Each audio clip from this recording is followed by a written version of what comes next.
Kembali di Kompas Petang, Saudara. Jenazah diplomat muda Kemlu Arya Daru Panguyunan yang ditemukan tewas di kamar indekos dimakamkan di Bantul, Yogyakarta.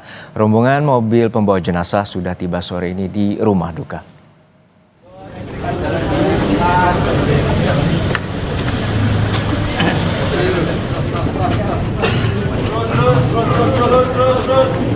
Almarhum Arya Daru tiba sore ini di Yogyakarta. Duka mendalam menyelimuti keluarga Arya yang telah menyiapkan proses pemakaman.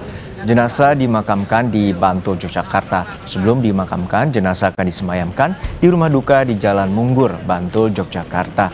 Hingga Rabu siang, tampak sejumlah karangan bunga telah berada di rumah duka.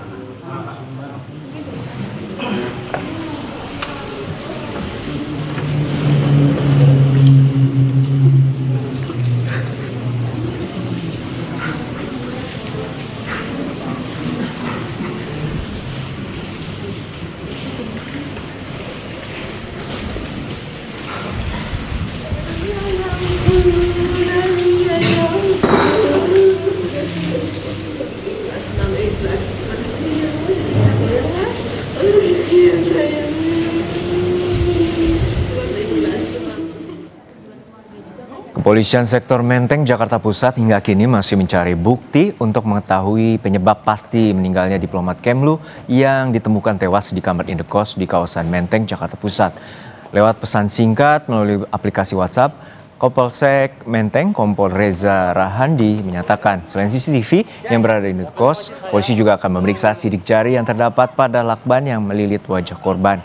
Dari hasil olah tempat kejadian perkara di lokasi, petugas tidak menemukan adanya tanda-tanda kekerasan di tubuh korban. Saat ditemukan, kondisi pintu kamar indekos terkunci dari dalam dan tidak ditemukan tanda-tanda penganiayaan dari jasad korban.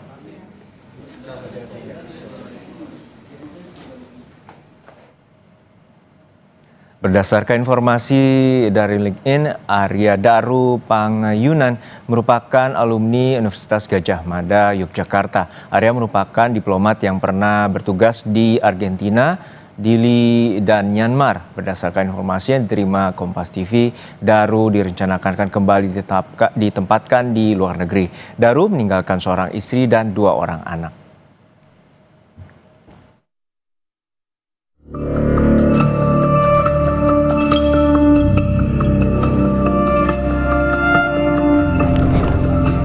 Polisi terus mendalami kasus tewasnya Arya Daru Panguyunan, seorang diplomat Kementerian Luar Negeri yang ditemukan terlilit lakban pada Selasa 8 Juli kemarin. Jasad korban ditemukan di kamar kosnya pada pukul 8.30 waktu Indonesia bagian Barat di kawasan Menteng, Jakarta Pusat. Menurut polisi, dari rekaman kamera pemantau, pada malam sebelumnya tidak ada orang lain yang masuk ke indekos. CCTV awal hanya memperlihatkan korban menerima pesanan makanan dari ojek daring serta membuang sampah. CCTV awal pun yang kita sudah periksa itu tidak ada tanda-tanda juga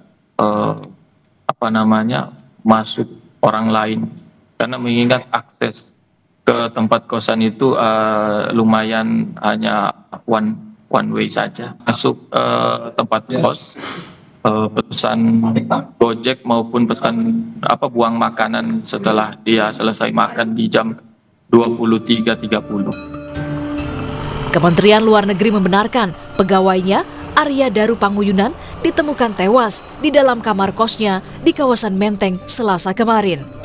Direktur Pelindungan WNI Kementerian Luar Negeri Republik Indonesia, Yuda Nugraha menyatakan, Arya Daru adalah seorang diplomat fungsional muda Kementerian Luar Negeri yang kerap menangani isu perlindungan warga negara Indonesia.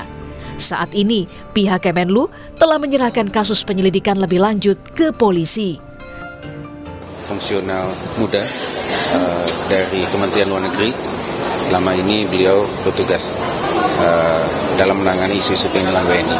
Kami tidak ingin berspekulasi, ya, kita tunggu hasil penyelidikan dari pihak polisi. Sementara itu pihak keluarga bilang tidak ada hal yang mencurigakan yang ditemukan sebelum Arya Daru meninggal dunia. Menurut keluarga, dalam beberapa hari terakhir, Arya Daru hanya sibuk mempersiapkan diri sebagai seorang diplomat sebelum berangkat ke luar negeri. Pesen apa-apa selain kan memang lagi pada persiapan untuk penugasan itu aja. Penugasan ke luar negeri. Itu aja. Sebelumnya, Arya Daru Panguyunan ditemukan dalam kondisi meninggal dunia di dalam kamar indekosnya di kawasan Menteng, Jakarta Pusat. Pegawai Kementerian Luar Negeri ini ditemukan tewas dengan kondisi kepala terikat lakban dan tubuh ditutupi selimut. Tim Liputan, Kompas TV.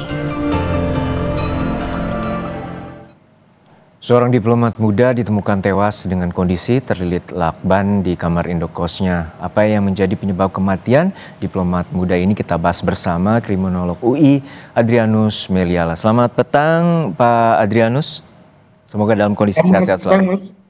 Ya, Pak Adrianus, ini menjadi teka-teki dan misteri bahwa dalam kondisi wajah yang terlilit lakban dan juga ditemukan tidak adanya tindakan kekerasan, perusakan maupun di wilayah kos tersebut tidak ada hal yang mencurigakan dari kesaksian warga ataupun penjaga indekos tersebut. Lalu seperti apa dalam pengamatan Anda terkait dengan temuan polisi tersebut sebelum kita mengetahui bahwa hasil otopsi dari pihak kepolisian?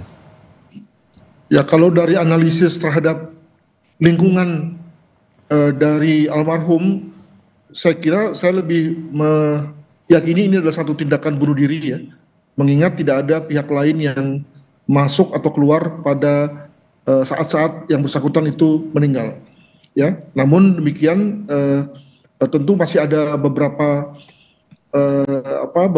clue ya yang kelihatannya akan diperoleh melalui pemeriksaan forensik ya, khususnya kedokteran forensik. Juga kemudian bisa dilakukan pemeriksaan toksikologi forensik karena yang bersangkutan memakan sesuatu sebelum kemudian yang bersangkutan diketahui meninggal ya. Nah, saya kira dua pemeriksaan itu bisa bicara banyak tentang penyebab kematian dari almarhum. Demikian. Namun juga ada temuan bahwa kondisi korban ini terlilit lakban. Artinya ini ada kemungkinan polisi juga menduga ada tindakan pembunuhan kah di sana, seperti itu, Pak Adrianus? Dari media, tentu saja ini tergantung medianya benar apa nggak mengutip keterangan kepolisian ya. Dikatakan bahwa di antara lakban tersebut itu sidik jari yang tertinggal hanya sidik jari almarhum. Artinya bisa diduga almarhum yang melakban diri sendiri ya. Mengapa? Saya kira untuk menutupi jalan napas sehingga kemudian yang bersangkutan kehabisan napas. Pada saat yang bersamaan, yang bersangkutan kemungkinan ya mengkonsumsi obat tidur, ya, sehingga dia tertidur, lalu kemudian pada saat yang lain kemudian sesak napas dan kemudian lalu meninggal. Kurang lebih begitu. Jika memang hal ini benar ya, begitu. Untuk saat ini apa saja yang biasanya akan dilakukan oleh pihak kepolisian selain tadi menyelidiki sidik jari dan kemudian juga memeriksa saksi-saksi dari lokasi kejadian, Pak Adrianus? Tadi saya lihat bahwa jenazah sudah berada di rumah duka, artinya otopsi sudah dilakukan dan mestinya pihak kedokteran forensik yang memeriksa sudah mengantongi hasil ya dan sudah menyerahkan atau akan menyerahkan dalam waktu cepat ke kepolisian dalam rangka penyebab kematian dari almarhum ya. Nah, tinggal kemudian tadi pemeriksaan tentang bahan makanan ya melalui pemeriksaan kimia gitu. Tapi selebihnya menurut saya sudah dilakukan tuh, apalagi karena ini kan mudah ya, lokasinya di kamar, lalu kemudian tidak ada indikasi orang masuk keluar, tidak ada indikasi ada yang barang hilang, ada perusakan, maka segera bisa diambil kesimpulan tadi soal bahwa ini adalah bunuh diri. Nah, tinggal nanti kemudian pemeriksaan kedokteran forensik dan pemeriksaan racun tadi jika memang dilakukan ya, segera bisa sampai pada kesimpulan tentang sebab mati dari yang bersangkutan. Demikian. Baik, kita nantikan bagaimana hasil dari otopsi dan juga forensik dari pihak kepolisian untuk mengungkap penyebab pasti dari kematian diplomat muda di indekosnya di kawasan Menteng, Jakarta Pusat. Terima kasih telah berbagi perspektif bersama kami kriminolog UI Adrianus Meliala.